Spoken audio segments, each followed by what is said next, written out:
High school soccer season officially here. Friday night football this year, a little damp, but the rain can't dampen the enthusiasm at St. Francis as the Knights, in Francis Stevens' debut as their head coach, won a last-second thriller against Perrysburg to begin the season.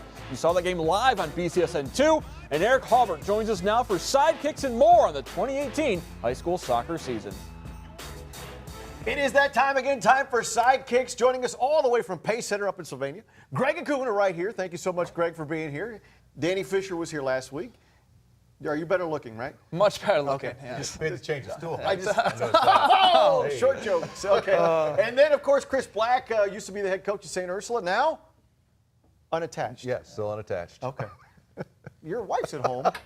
Okay. The kids, too. That's why I'm not coaching. Oh, this makes sense. This makes sense. Okay, so let's talk about this. Last Friday night, or just a couple of days ago now, huge night for soccer in the state of Ohio.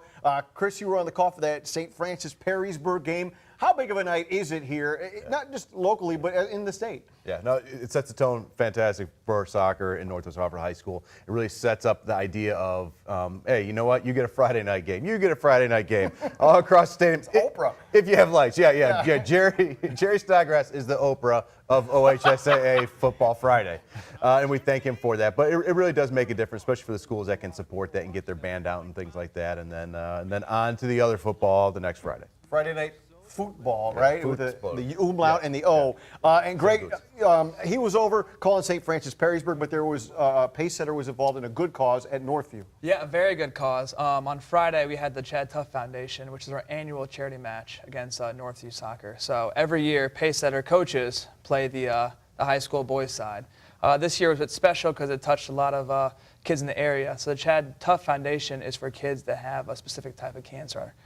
It's a great way to raise awareness and also money for some of those patients and all the foundation. Here's a question. A great cause, obviously. Is there a record that's kept on who wins the Northview or Pace Center coaches? You know, it's funny because we're actually having a kind of a video battle going on back and forth about who's going to win. And I don't think the coaches have ever lost. Really? Yeah, so I don't think we're going to lose this year either. Okay, that's fantastic. All right, okay, so let's bring it back here, Chris. Not that we would ever want to see you play soccer again, but this country. This kicks off this season, and there's a lot of changes. I mean, you're one of them. Yep.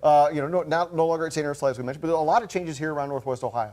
Yeah, no, that's always the case in players, but never so much as in coaches, it seems like this year. So player-wise, we put so many players in Division I across the men's and the women's side, especially the women's this last year.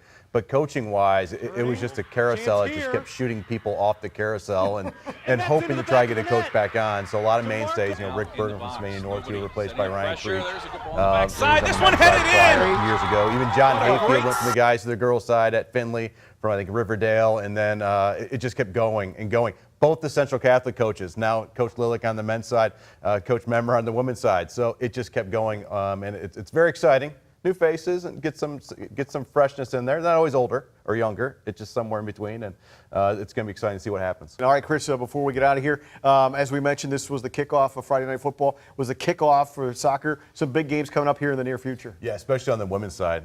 So this week sees some early high school matches for the area, which are really surprising. So you've got Notre Dame and Perrysburg seeing each other right away. DeMarco is off on Miami, got the start last week, so she's doing great things there. But then on the other side, Notre Dame loses Alexa Bauer, so it's big losses. Let's see what they can do early, two of the best in the area.